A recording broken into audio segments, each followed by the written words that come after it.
今日、天皇皇后両陛下の長女愛子さまは大阪中之島美術館の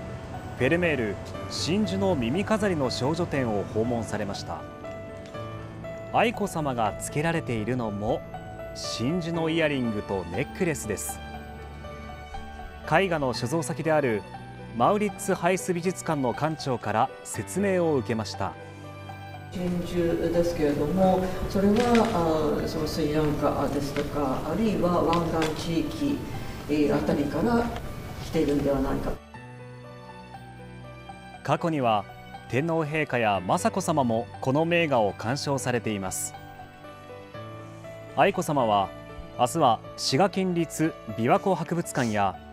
竜王町防災センターなどを訪問される予定です。